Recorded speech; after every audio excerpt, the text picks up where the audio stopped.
प्रभु यीशु मसीह की। प्रभु का बहुत धन्यवाद इस खूबसूरत दिन के लिए और इस अवसर के लिए जब हम प्रभु की उपस्थिति में हैं, प्रभु के निकट हैं, परमेश्वर की आवाज़ सुनने के लिए तैयार हैं। मैं रिक्वेस्ट करूंगा अगर वर्शिप टीम थोड़ी देर की सहायता के लिए सामने आ जाए। कल शाम एक गीत गाया था आपके साथ मिल करके, आज एक और गीत गाएंगे और हो सकता है आपको आता भी हो। उस गीत को हमारे साथ गुनगुनाइए अपने दिलों को तैयार करते हुए। मिलना चाहते हैं तो उसको धन्यवाद देना शुरू करिए, क्योंकि धन्यवादी व्यक्ति के लिए प्रभु ठहरा हुआ है। हाँ, जो घमंडी है उसके लिए प्रभु इंतजार नहीं करता, जो धन्यवाद नहीं देगा उसके लिए प्रभु इंतजार नहीं करता, लेकिन जो धन्यवादी है उसके लिए प्रभु इंतजार करता है। ये गीत हमारे साथ मिलकर के गाइए। रूह की बारिश बरसा चाहती है,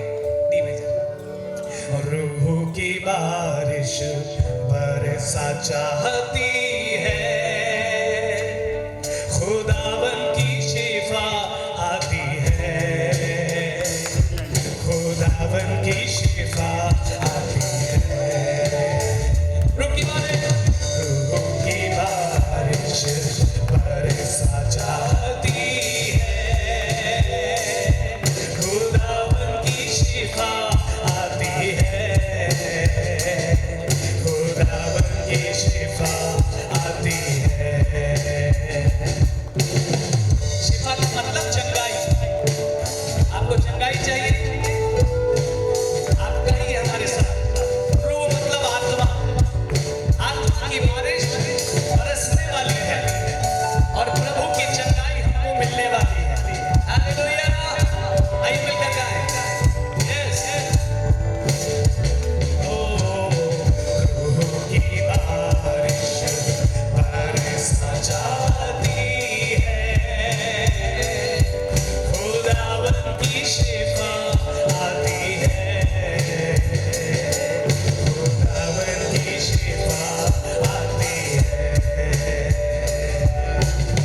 शिफा का मंबा यीशु मसीहा, छूने का उसको वक्त है ये, अपने ईमान से उसके लहू से पापों से छूटने का वक्त है ये। शिफा का मंबा यीशु मसीहा, छूने का उसको वक्त है ये, अपने ईमान से उसके लहू से पापों से छूटने का वक्त है। रूह की बारिश बरसा चाहती है, खुदावन की शिफा आती है, खुदावन की शिफा आती है। रूह की बारिश बरसा चाहती है। हाथों को उठाकर कहिए, खुदावन की शिफा आती है, खुदावन की शिफा आती है। कहिए मिलकर, खुदावन की शिफा आती है। आमीन। खुदावन की शिफा आती है। एक साथ, खुदावन की शिफा आती है। आप प्रभु विश्वास से, खुदावन की शिफा आती है। आखिरी बार, खुदावन की शिफा आती है। खुदावन की शिफा आती है। हालेलुया। और मैं शुरू करने से पहले ही आपसे ये पूछना चाहता हूं, कितने लोग प्रभु से आशीष पाने की आशा रखते हैं? आप अपने हाथ को उठाकर दिखा सकते हैं ना। आपको चाहिए प्रभु की आशीष? आमीन। आप विश्वास करते हैं प्रभु आपको आशीर्वाद देगा? हाँ। सो अगर आप प्रभु से आशीष पाना चाहते हैं तो एक छोटा सा काम हमें करना पड़ेगा। बोलिए, छोटा सा काम। और वो छोटा सा काम ये है कि हमें प्रभु की शिक्षाओं को मानना पड़ेगा। हाँ, जब मैं छोटा था और अपने माता पिता से मैं कुछ भी मांगता था तो वो मुझसे कहते थे अगर तुम अच्छा पढ़ोगे, अगर तुम अच्छे से पढ़ाई करोगे तो हम ये चीज तुमको जरूर दिला देंगे। अगर तुम ऐसा करोगे तो ये हम तुमको जरूर दिला देंगे। और यही बात आज हमारे ऊपर लागू होती है। अगर हमें प्रभु से आशीष पानी है तो हमें प्रभु के बताए रास्तों पर भी चलना। ऐसा नहीं हो सकता कि हम अपने रास्ते पर चले और प्रभु से कहें आप हमको बरकत दे देना। नहीं नहीं नहीं, हमें प्रभु की बातों को मानना होगा। यीशु ने कहा एक पिता के 2 बेटे थे। एक बार उसने अपने पहले बेटे से कहा जाओ खेत में काम है, तुम जाकर उस काम को करो। और वो लड़का बोला नहीं डैडी, नहीं पापा, मैं नहीं जाऊंगा, मैं नहीं जाऊंगा, मैं बिजी हूं। और फिर वो बाप दूसरे बेटे के पास गया और उसने दूसरे बेटे से जाकर कहा बेटा क्या आप खेत में जाकर काम करेंगे? उसने कहा जी हाँ पापा, मैं जरूर जाऊंगा। पहले ने कहा मैं नहीं जाऊंगा और दूसरे ने क्या कहा? मैं जाऊंगा। हाँ, लेकिन प्रभु ने उस कहानी को आगे सुनाया। प्रभु ने कहा जिसने कहा था कि मैं जाऊंगा वो नहीं गया। कहा तो था कि मैं जाऊंगा और पापा आपका काम पूरा करूंगा, लेकिन लिखा है वो नहीं गया। हाँ, और फिर दूसरा जिसने कहा था मैं नहीं जाऊंगा, बाइबल में लिखा है बाद में वो पछता कर गया। और फिर प्रभु ने पूछा फिर बताओ दोनों में से किसने आज्ञा मानी? जिसने पहले कहा था मैं जाऊंगा लेकिन नहीं गया, उसने आज्ञा मानी क्या? नहीं। हाँ, क्योंकि उसने कहा तो था कि मैं करूंगा लेकिन ऐसा नहीं किया। लेकिन दूसरे ने जिसने पहले मना कर दिया था लेकिन बाद में उसके मन में पछतावा आया, उसने कहा अरे मेरे पापा मुझसे कह रहे हैं तो मैं जरूर उनकी बात को मान लूंगा। और पछता कर वो गया और उसने पापा का काम पूरा किया। प्रभु ने कहा इस बेटे ने सचमुच पिता की आज्ञा मानी है। आज हम भी अपने जीवन पर ध्यान करें। कई बार हमने भी प्रभु से कहा है प्रभु अब मैं रोज प्रार्थना करूंगा, लेकिन 1-2 दिन के बाद फिर प्रार्थना करना छोड़ देते। हाँ, या फिर प्रभु मैं आपके लिए मेहनत करूंगा, प्रभु मैं किसी की मदद करूंगा, प्रभु अब से मैं गुस्सा नहीं करूंगा। हाँ, बहुत से लोगों को गुस्से की समस्या है, क्रोध की समस्या है। यहां तक कि आजकल देखे छोटे छोटे बच्चों को क्रोध आता है। हाँ, आप उनको टॉफी मत दिलाइए, वो गुस्से के मारे लौटने लगते नीचे जमीन पर, उनके अंदर भी गुस्सा है। बहुत से लोग कहते हैं प्रभु आज के बाद मैं गाली नहीं दूंगा, प्रभु आज के बाद मैं किसी को बुरा नहीं कहूंगा, लेकिन बाद में जो उन्होंने कहा था मैं करूंगा उसे वो नहीं करते हैं। और जो उन्होंने कहा था मैं नहीं करूंगा उसको फिर से करने। और ऐसे लोग प्रभु क्या कहते हैं? प्रभु कहते हैं ऐसे लोग आज्ञा मानने वाले लोग नहीं हैं। जिन्होंने कहा तो था हम करेंगे लेकिन बाद में वो करना भूल जाते हैं। लेकिन मैं विश्वास करता हूं, आशा रखता हूं प्रभु हम सब की मदद करेंगे कि हम प्रभु की आज्ञाओं को पूरा कर सके। आमीन। क्योंकि प्रभु की आज्ञा को पूरा करेंगे तो स्वर्ग आपके लिए खुल जाएगा। प्रभु की आज्ञा को पूरा करेंगे तो प्रभु के स्वर्गदूत आपकी मदद करने के लिए हमेशा आ जाएंगे। लेकिन अगर प्रभु की आज्ञा का पालन नहीं करेंगे तो आशीषों से वंचित हो जाएंगे। इसलिए आज हम क्या सीखेंगे इस दोपहर के सत्र में? आज हम सीखेंगे प्रभु ने वो छोटी छोटी बातें जो हमसे करने को कही हैं, क्या हम उन बातों को करते हैं कि नहीं। अब आइए मुख्य संदेश में चलें।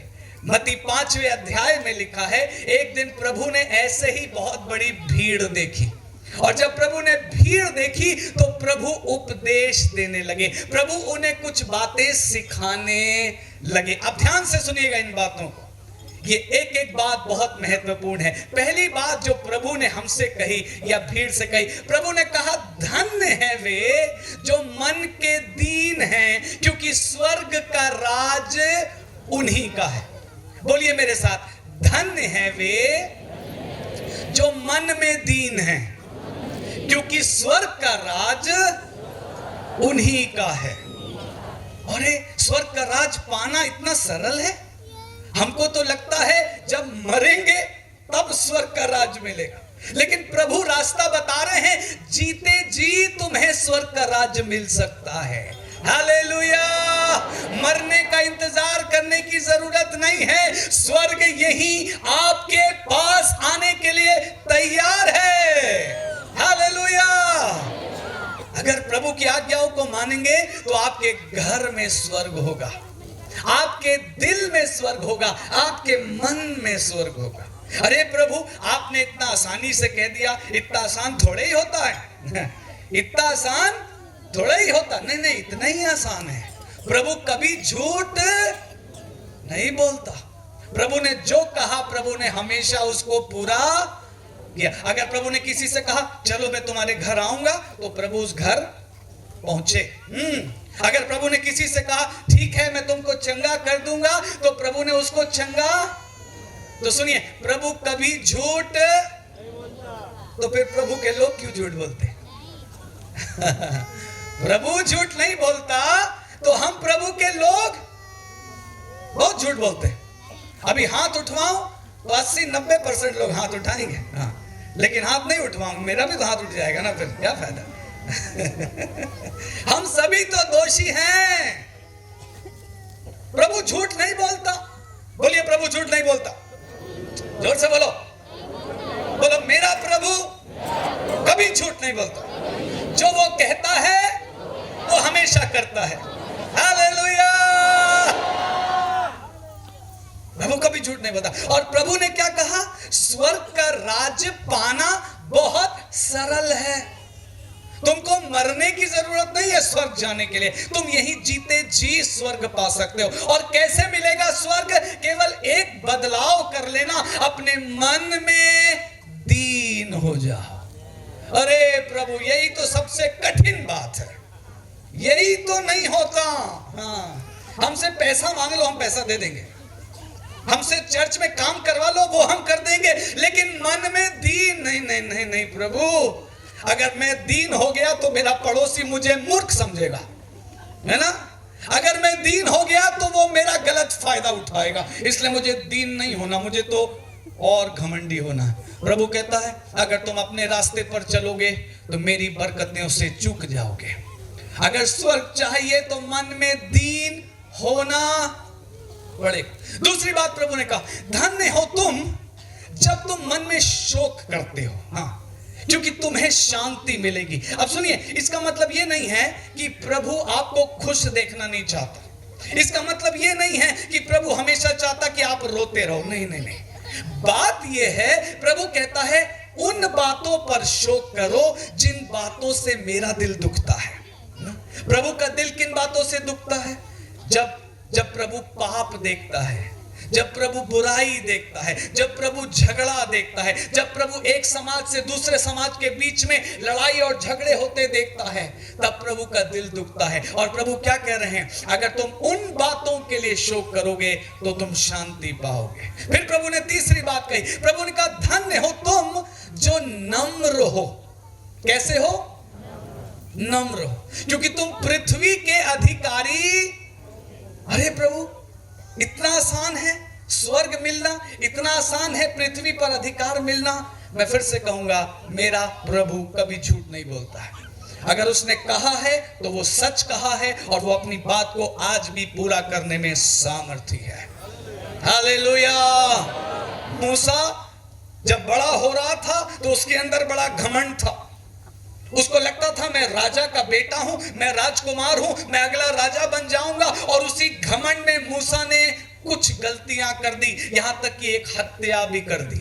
और उसके बाद उसे अपनी जान बचाकर अपने देश को छोड़ करके भागना पड़ा। लेकिन इन सारी बुराइयों के बीच में मूसा के अंदर एक बड़ी अच्छाई थी। मूसा नम्र व्यक्ति था, और इसलिए परमेश्वर ने उसका साथ कभी नहीं छोड़ा।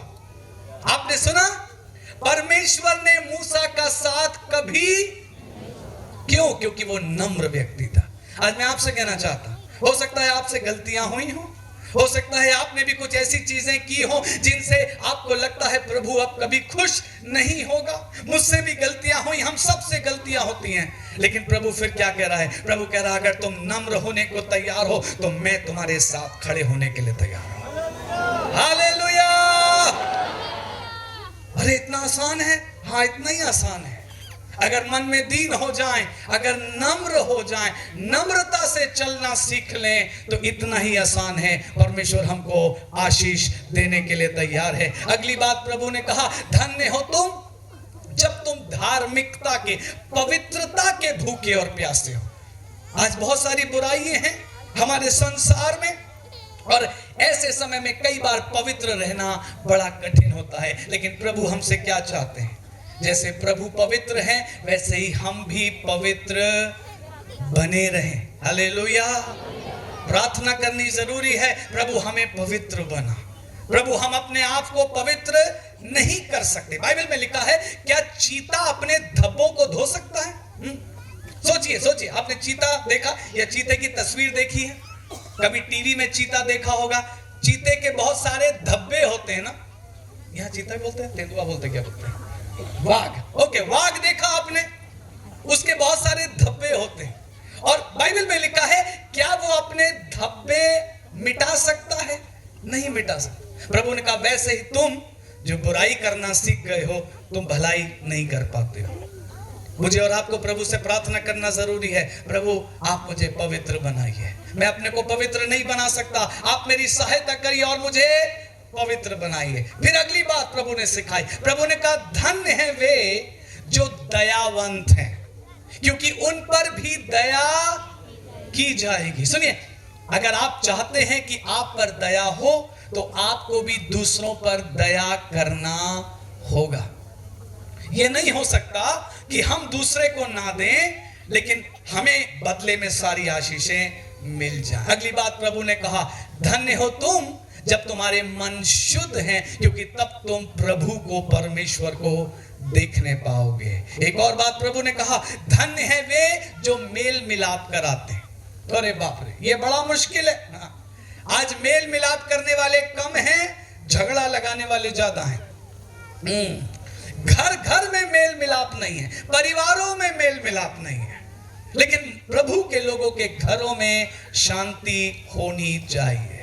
तभी तो लोग हमें देखेंगे और लोग कहेंगे, आपके जीवन में ये अंतर क्यों है? आपके पास ये शांति कैसे आ गई जो हम भी खोज रहे हैं? और तब आपके पास अवसर होगा गवाही देने का। लेकिन ये सारी शिक्षाओं को अगर आप याद करते चलें, मैं यूं कहूंगा, ये सारी शिक्षाएं सारी आशीषों का द्वार है। यहीं से सारी बरकतें मिलेंगी। मैं यूं समझाऊं आपको, अगर मन में दीन और नम्र होंगे तो प्रार्थनाएं सुनी जाएंगी। बोलिए हाँ कि नहीं? क्योंकि बाइबल में लिखा है, परमेश्वर घमंडी की प्रार्थना नहीं सुनता। परमेश्वर घमंडी लोगों की प्रार्थना नहीं सुनता, लेकिन परमेश्वर दीन लोगों की प्रार्थना को सुन लेता। हालेलुया! फिर लिखा है, अगर मन में शुद्ध होंगे तो परमेश्वर को देख पाएंगे। कितने लोग प्रभु को देखना चाहते हैं? हाँ, हो हालेलुया। बहुत से लोगों के हाथ उठे, प्रभु कभी तो दिखो, है ना? आप उसको दर्शन देते, उसको दर्शन देते, हमें कभी तो अपना दर्शन, तो दर्शन मिल सकता है अगर हम मन में पवित्र हैं।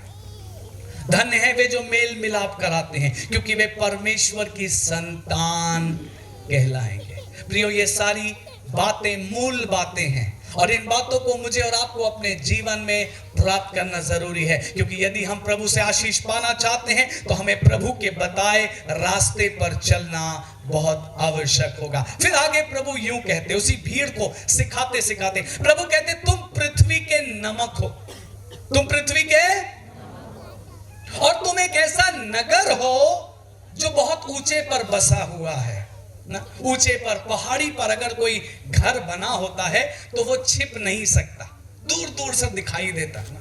खासतौर से जब रात के समय उस घर में बत्ती जला दो तो दूर से कई किलोमीटर से वो घर नजर आता है चमकते हुए। और प्रभु क्या कह रहे हैं? प्रभु कह रहे हैं, तुम हर विश्वासी का जीवन, तुम उस नगर के समान हो जो पहाड़ पर बसा हुआ। हालेलुया! और तुम छुप नहीं सकते। बोलो, हम छिप नहीं सकते। लोग हमें देखते हैं, लेकिन जब लोग हमें देखते हैं तो उन्हें हमें क्या दिखाई देता है? झगड़ा, लड़ाई, झूठ? नहीं, प्रभु चाहते हमारे अंदर मेल मिलाप दिखाई दे, हमारे घर में मेल मिलाप और शांति पाई जाए। हालेलुया। प्रभु चाहते हमारे घरों में स्वर्ग हो, परमेश्वर की उपस्थिति हो, परमेश्वर की चंगाई हो, ताकि लोग हमारे पास खिंचे चले आए और हमसे कहें हमारे लिए प्रार्थना करो, हमें भी वो आशीषें मिले जो तुम्हारे पास है। प्रभु क्या सिखा रहे हैं? प्रभु कह रहे हैं तुम पृथ्वी का नमक हो, तुम जगत की ज्योति हो, तुम एक ऐसा नगर हो जो पहाड़ पर बसा हुआ है और वो छिप नहीं सकता है। ना ध्यान से सुनिए, मैं समझाने के लिए सिर्फ साधारण बातें आपसे कह रहा हूं। प्रभु ने कहा यदि नमक का स्वाद बिगड़ जाए तो तुम उसे फिर कैसे नमकीन करोगे? थोड़ा सोचिए, थोड़ा सोचिए। अगर किसी चीज को नमकीन करते हैं तो उसमें क्या डालना होता है? जब सब्जी को नमकीन करना होता है तो क्या डालते हैं आप? चीनी, शक्कर डालते हैं? नहीं, मिर्चा डालते हैं? क्या डालते हैं? तो किसी चीज को नमकीन करने के लिए क्या डाला जाता है? और उससे उस चीज में स्वाद आ जाता है, आ जाता है। अगर किसी सब्जी में नमक ना हो तो चाहे कितनी भी अच्छी बनी हो वो स्वादहीन है, खाने में अच्छा। अब ये बताओ, अगर नमक में नमकीनी ना हो, अगर नमक नमकीन ना हो तो उसको काहे से नमकीन करेंगे? और कोई चीज नहीं है। यही बात प्रभु हमें सिखा रहे हैं। प्रभु कह रहे हैं तुम्हारे अंदर वो स्वाद होना चाहिए जो तुम्हारे प्रभु में है। आमीन। सुनिए सुनिए, ध्यान से सुनिए, क्योंकि नमक की नमकीनी अगर खो जाएगी तो फिर और किसी चीज से उसे नमकीन, और अगर प्रभु का स्वाद एक विश्वासी में नहीं होगा तो फिर और कोई प्रभु नहीं है जो आपको वो स्वाद दे सके, और कोई सोर्स नहीं है, और कहीं जाकर आप शांति और जीवन की आशीषों को पा नहीं सकते। इसलिए जो प्रभु ने दिया है वो अपने अंदर बनाए रखो, जो प्रभु ने दिया है उसको कीमती जानो। आमीन। एक बार एक दंपति, एक माता पिता थे और पति पत्नी थे, और उनके लिए बताया जाता है अचानक से उनके ऊपर एक भारी मुसीबत आ गई। दोनों विश्वासी थे, उनके ऊपर एक भारी मुसीबत आ गई, और उस मुसीबत के आने के बाद उनका पूरा परिवार बहुत शोक में डूब गया, दुख में डूब गया। लेकिन ये दोनों पति पत्नी, क्योंकि ये प्रभु को प्यार करने वाले लोग थे, इनको दुख जरूर हो रहा था जो विपत्ति आई थी उसको देखकर, लेकिन फिर भी इनके मन में बड़ी शांति थी, और सब लोग रो रहे थे, ये भी दुखी थे, लेकिन इनके मन में फिर भी बड़ी शांति थी। लेकिन थोड़ी देर के बाद इनको लगने लगा, अरे हम कैसे निर्दयी हो गए हैं, हमारे मन में इतनी शांति है जबकि इतनी मुसीबत हमारे घर पर आई हुई है। और ये यूं कहने लगे, इन्होंने कहा अरे प्रभु ये कैसी शांति, हमको ये शांति नहीं चाहिए। और फिर अचानक से प्रभु की आवाज आई, प्रभु ने कहा मैं थोड़ी देर के लिए तुम्हारे ऊपर से शांति हटा देता हूं, और फिर देखो। और थोड़ी देर के लिए, बोलो थोड़ी देर के लिए, प्रभु ने उनके ऊपर से शांति हटा दी। जो कवच प्रभु ने दिया था वो हटा लिया, और इतना भारी दुख उनके मन में आ गया कि उनसे बर्दाश्त नहीं हुआ, और फिर उनको रो कर कहना पड़ा, प्रभु हमको तू माफ कर दे, जो शांति तूने हमें दी थी हमने उस शांति का तिरस्कार किया है। प्रियों, जो स्वाद प्रभु ने दिया है वो बहुत कीमती है। जो शांति आपके दिल में प्रभु ने दी है वो बहुत कीमती है, दुनिया में कहीं जाकर खरीद नहीं सकते, कहीं और आपको मोल नहीं मिलेगी। ये शांति प्रभु ने आपको दी है, और वो भी मुफ्त में दी है। हालेलुया। और प्रभु क्या कह रहे हैं, तुम अपने स्वाद को बनाए रखना, क्योंकि अगर तुम अपना स्वाद खो दोगे तो फिर और कहां जाओगे स्वाद ढूंढने। और फिर प्रभु ने कहा तुम्हारा उजियाला भी लोगों पर चमकता रहे।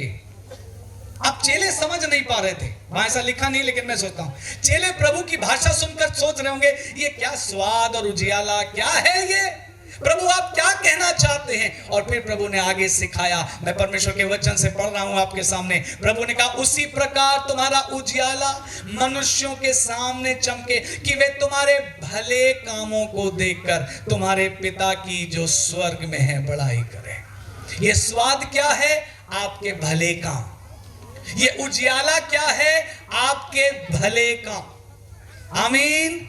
ये भले काम जो प्रभु ने सिखाए हैं, मुझे और आपको करते जाना है। हालेलुया।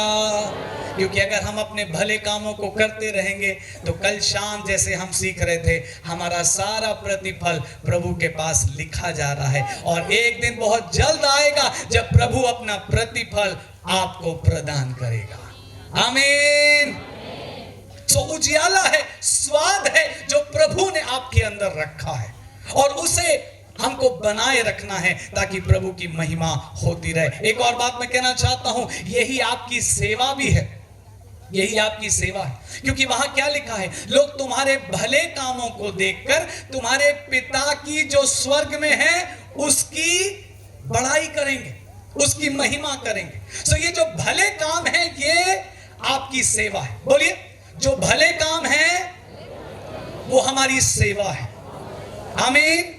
जो प्रभु ने हमें सिखाया है वो हमारी सेवा है। आमीन। प्रभु ने जो आपको दिया है उस स्वाद को मत खोइएगा। प्रभु ने जो उजियाला आपके अंदर दिया है उसको बनाए रखिएगा। कुछ और शिक्षाएं जो प्रभु ने आगे दी मैं आपके सामने पढ़ रहा हूं। ये इसके 21वें पद से, मत्ती 5 उसके 21वें पद से लिखा, तुम सुन चुके हो कि पूर्व काल के लोगों से कहा गया था कि हत्या ना करना, और जो कोई हत्या करेगा वो कचहरी में दंड के योग्य होगा। परंतु मैं तुमसे कहता हूं, जो कोई अपने भाई पर क्रोध करेगा वह कचहरी में दंड के योग्य होगा, और जो अपने भाई को निकम्मा कहेगा वो महासभा में दंड के योग्य होगा, और जो अपने भाई को मूर्ख कहेगा वो नरक की आग के दंड के योग्य होगा। अरे बाप रे बाप। प्रभु ने क्या कहा? पहले तुमको हमने सिखाया था, पहले पूर्वजों ने सिखाया था, हत्या करोगे तो कचहरी में दंड मिलेगा। लेकिन प्रभु क्या कह रहे? प्रभु कह रहे मैं तुम्हें सिखा रहा हूं, क्रोध भी मत करना, अपने भाई को मूर्ख भी मत कहना, अपने भाई को निकम्मा नहीं कहना, क्योंकि अगर ऐसा करोगे तो ये पाप गिना जाएगा, और परमेश्वर कहता मैं इस बात का तुम्हें दंड दूंगा।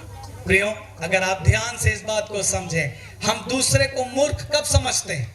जब हम अपने को उससे ज्यादा बुद्धिमान समझते हैं। सही है कि नहीं? जब हम अपने को बड़ा समझते हैं तब हम दूसरे को छोटा समझते हैं, और हम उसको गलत गलत नामों से बुलाते हैं। हम कहते हैं ये मूर्ख है, इसको कुछ नहीं आता, ये निकम्मा है, ये किसी काम का नहीं है। लेकिन मैं और आप इस बात का ध्यान रखें, प्रभु ने हमें क्या सिखाया है? प्रभु ने कहा दूसरे को अपने से अच्छा समझना है। आमीन। दूसरे को अपने से अच्छा समझिए, दूसरे का आदर और सम्मान करिए। अगर कुछ वॉलंटियर्स हैं मदद करते हैं, इस बहन के लिए प्रार्थना करते हैं। Thank you Jesus.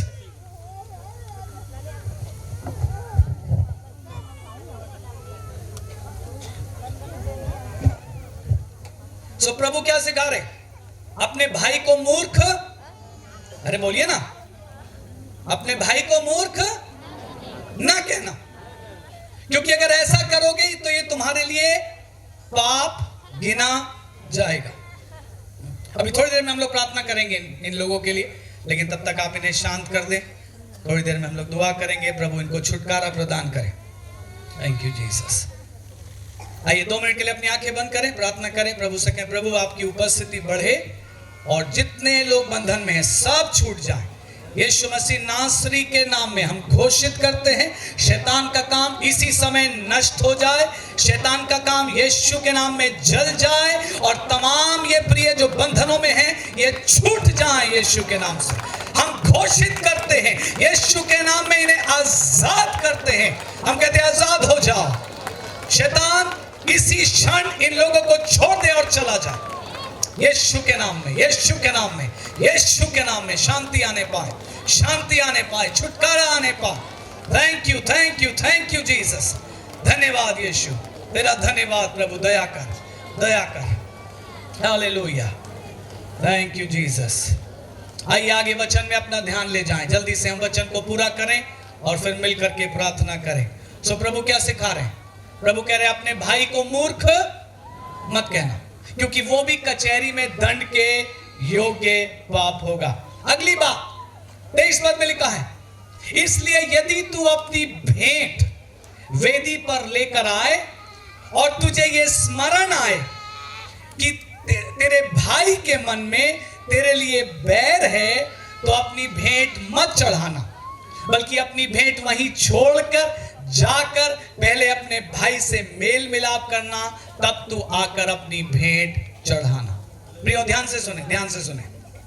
कई बार मैं और आप प्रार्थना करने के लिए आते हैं, बहुत बार हम चर्च में आते हैं, ऐसी सभाओं में आते हैं और हम प्रभु को भेंट भी चढ़ाते हैं, प्रभु से प्रार्थना भी करते हैं, प्रभु की आराधना भी करते हैं, लेकिन फिर भी हमारा और हमारे भाई के बीच में मेल मिलाप नहीं होता ना। हो सकता है हम झगड़ा ही करके आए हैं, हो सकता है पड़ोसी के साथ झगड़े में हैं, परिवार के अन्य लोगों के साथ झगड़े में, और प्रभु क्या कह रहे हैं? प्रभु कह रहे हैं ऐसी आत्मिकता से तुम्हें लाभ नहीं होगा। जो सच्ची आत्मिकता है, ध्यान से सुने, इधर देखें मेरी तरफ, जो सच्ची आत्मिकता है वो जितना प्रभु के तरफ है उतना भाई के तरफ भी है। हम ये नहीं कह सकते कि हम प्रभु से तो प्रेम करते हैं लेकिन हम अपने भाई को देख नहीं सकते। सच्ची आत्मिकता प्रभु के तरफ भी और भाई के तरफ भी, परिवार के तरफ भी। और जब आप ऐसा जीवन जिएंगे तो बहुत सारी आशीषें, जिसके बारे में अभी हमने पढ़ा, ये सारी आशीषें आपके जीवन में और आपके परिवार में बढ़ती जाएंगी। हालेलुया।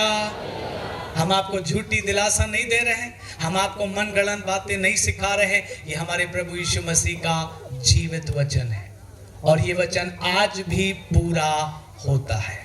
हालेलुया। प्रभु ने कहा अगर मन में दीन रहोगे तो स्वर्ग का राज मिलेगा, अगर नम्र रहोगे तो पृथ्वी पर एक अधिकारी के समान जीवन जियोगे। हालेलुया। प्रभु क्या कह रहे हैं? अपनी भेंट जब लेकर आओ तो पहले भाई के साथ मेल मिलाप करो, उसके बाद आकर अपनी भेंट प्रभु को चढ़ाना और तब प्रभु तुम्हें बरकत और आशीष देगा। आखिरी बात, इससे पहले कि हम इस सत्र को समाप्त करें, प्रभु ने एक और बड़ी अच्छी बात सिखाई। मत्ती 5वां अध्याय उसके 25 और 26 पद को ध्यान से सुनिए। लिखा है, जब तक तू अपने मुद्दई के साथ मार्ग ही में है उससे झटपट मेल मिलाप कर ले, कहीं ऐसा ना हो कि मुद्दई तुझे हाकिम को सौंपे और हाकिम तुझे सिपाही को सौंप दे और तू बंदी गृह में डाल दिया जाए। मैं तुझसे सच कहता हूं, जब तक तू कौड़ी कौड़ी भर ना दे तब तक वहां से छूटने ना पाएगा। प्रभु क्या सिखा रहे हैं? जब तक तुम मार्ग में हो, बोलिए मार्ग में। लिखा जब तक तुम मार्ग में हो तब तक तुम माफी मांग लो, क्षमा मांग लो, मेल मिलाप कर लो, क्योंकि अगर तुम ऐसा नहीं करोगे तो जो तुम्हारा मुद्दई है वो तुम्हें हाकिम के पास ले जाएगा। किसके पास? बोलिए हाकिम के पास। और फिर लिखा हाकिम तुम्हें सिपाही को सौंप देगा। किसको सौंप देगा? और सिपाही तुम्हें बंदी गृह में डाल देगा। कहां डाल देगा? यहां 4 बातें दिखाई देती हैं। कितनी बातें? ध्यान से सुनिए।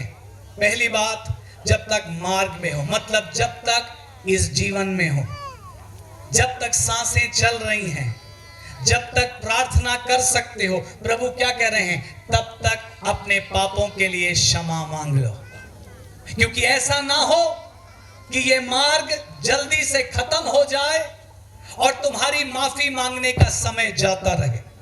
क्योंकि प्रभु क्या कह रहे हैं? उसके बाद तुम्हें हाकिम के सामने खड़े होना पड़ेगा। हाकिम मतलब हमारा परमेश्वर। हालेलुया। इस दुनिया में जब हमारी आंखें बंद होंगी तो हम प्रभु के सामने पहुंचेंगे और फिर वहां पर न्याय होगा। और प्रभु क्या कह रहे हैं? प्रभु कह रहे हैं अगर तुम्हारे अंदर पाप मिलेगा तो हाकिम किसके हाथ में सौंपेगा? सिपाही के हाथ में। और सिपाही कहां डालेगा? बंदी गृह में। हम क्या कहना चाह रहे हैं? हम क्या मिलकर सीख रहे हैं? प्रियो, जब तक समय है अपने जीवन के लिए प्रभु से क्षमा मांग ले। जब तक समय है अपने भाई के साथ मेल मिलाप कर ले। जब तक समय है अपने जीवन में परमेश्वर के वचन का अनुसरण कर ले, क्योंकि ऐसा ना हो कि ये समय बीत जाए और बाद में हम अधूरे पाए जाएं। एक कहावत है ना, अब पछतावे होत क्या जब चिड़िया चुग गई खेत। जब समय निकल गया तब पछताने से कोई लाभ नहीं होगा। अगर हमें पछताना है तो आज पछताना। वो लड़का जिसने अपने पिताजी से कहा मैं नहीं जाऊंगा, क्या लिखा, बाद में वो पछताया और पछताने के बाद उसने पिता की आज्ञा को माना और इसलिए उसने पिता से बरकत पाई। मैं और आप भी परमेश्वर से बरकत पा सकते हैं अगर हम प्रभु की आज्ञा को मान लें। ध्यान से सुनिए, प्रार्थना करके हम खत्म कर रहे हैं। जब तक तुम मार्ग में हो, जब तक समय है, जब तक सांसें हैं, अपने पापों की क्षमा मांग लेना जरूरी है। हालेलुया। तौबा कर लेना जरूरी है। बुरी आदतों को छोड़ देना जरूरी है, क्योंकि ऐसा ना हो कि ये समय हमारे हाथ से निकल जाए। जब नूह जहाज बना रहा था, आपने नूह की कहानी सुनी होगी ना, नूह जहाज बना रहा था, 100 साल लग गए उसको जहाज बनाने में, और नूह ने लोगों को यह संदेशा जरूर दिया होगा कि तुम इस जहाज में आ जाना, क्योंकि परमेश्वर जल प्रलय से सारी सृष्टि को नाश कर देगा। लेकिन लोगों ने नूह की हंसी उड़ाई होगी, लोगों ने नूह की बात पर विश्वास नहीं किया और वो 100 साल बहुत जल्दी से बीत गए। 100 साल बहुत लंबा समय है, लेकिन वो 100 साल बीत गया और जल प्रलय आ गया और नूह के परिवार को छोड़ और कोई बच ना सका। प्रियो, ऐसे सम्मेलन में हम आते हैं, परमेश्वर के वचन को सुनते हैं, लेकिन बहुत अच्छा होगा जब हम प्रार्थना करके कहें प्रभु आपके वचन के अनुसार मैं चलना चाहता हूं। हालेलुया। आपके वचन के अनुसार मैं अपने भाई के साथ मेल मिलाप कर लूंगा। प्रभु मैं गलत रास्ते को छोड़ दूंगा, मैं नशे की आदत को छोड़ दूंगा, मैं क्रोध करने की आदत को, ताकि प्रभु मैं आपकी वो आशीषें पाऊं जो आपने मेरे लिए रखी हैं। आइए अपनी आंखें बंद करें, प्रार्थना में चलें। वर्शिप टीम अगर हमारी सहायता के लिए आ जाए और वचन जो आपने सुना है, जो भी आपने समझा, उसके अनुसार अपने जीवन के लिए प्रार्थना करना शुरू करिए। बोलिए प्रभु मैं उस बेटे के समान होना चाहता हूं जिसने शायद अभी तक आपकी आज्ञा नहीं मानी, लेकिन अब मैं आपकी आज्ञा मानूंगा। प्रभु आज से मैं एक निर्णय करूंगा, मैं ऐसा नमक बनूं जिसमें आपका स्वाद पाया जाए। प्रभु मैं ऐसा नगर बनूं जिसमें आपकी रोशनी पाई जाए। धन्यवाद यीशु, धन्यवाद यीशु, थैंक यू जीसस, धन्यवाद यीशु, धन्यवाद धन्यवाद धन्यवाद, थैंक यू जीसस। कल हम ये गीत गा रहे थे, गाइए हमारे साथ। हालेलुया आमीन आमीन, हालेलुया आमीन आमीन, हालेलुया आमीन आमीन, हालेलुया आमीन आमीन, हालेलुया आमीन आमीन, हालेलुया आमीन आमीन, हालेलुया आमीन आमीन, हालेलुया आमीन आमीन। कहिए प्रभु आप झूठ नहीं बोलते हैं। आपने मुझसे कहा है अगर मैं नम्र हो जाऊं तो आप मुझे पृथ्वी पर अधिकारी बनाएंगे, अगर मैं मन में दीन हो जाऊं तो आप मुझे स्वर्ग का अधिकारी बनाएंगे। प्रभु आपने कहा है अगर मेरा मन शुद्ध हो जाएगा तो मैं आपका दर्शन पाऊंगा। हालेलुया। प्रार्थना करना शुरू करिए, प्रार्थना करना शुरू करिए। प्रभु झूठ नहीं बोलता है, प्रभु सच बोलता है। वो ये सारी आशीषें लेकर यहाँ आया है और हर उस अपने बच्चे को देना चाहता है जो आज अपने दिल को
यीशु मसीह हमारी विनती है, आप जो हमारे मध्य में चल रहे हैं, अपने बच्चों को छू लीजिए प्रभु, छू लीजिए प्रभु, छू लीजिए, इन्हें चंगा कर दीजिए प्रभु, इन पर दया कर दीजिए प्रभु, इन पर दया कर दीजिए प्रभु।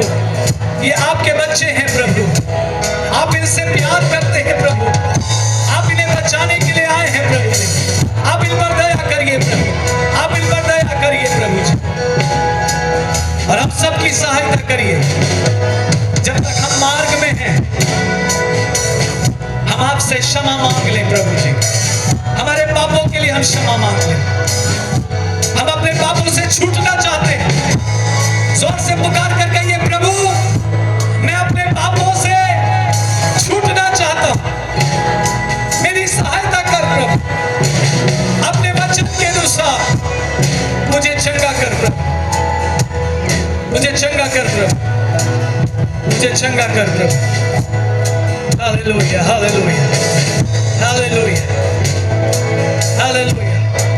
हर एक प्रकार का रोग यीशु मसीह नासरी के नाम में हम कहते हैं इसी समय निकल जाए। हर एक प्रकार की गांठ, हर एक प्रकार का कैंसर, टीबी, तमाम अन्य बीमारियां यीशु मसीह नासरी के नाम से निकल जाए। हर एक प्रकार की दुष्ट आत्मा का कार्य इसी समय इन बच्चों के जीवन से समाप्त हो जाए। प्रभु तू इन्हें आजाद कर, प्रभु तू इन्हें आजाद कर, प्रभु तू इन्हें आजाद कर, प्रभु तू इन्हें आजाद कर। चंगा कर, चंगा कर, चंगा कर, चंगा कर, चंगा कर। तेरा धन्यवाद, तेरा धन्यवाद, तेरा धन्यवाद,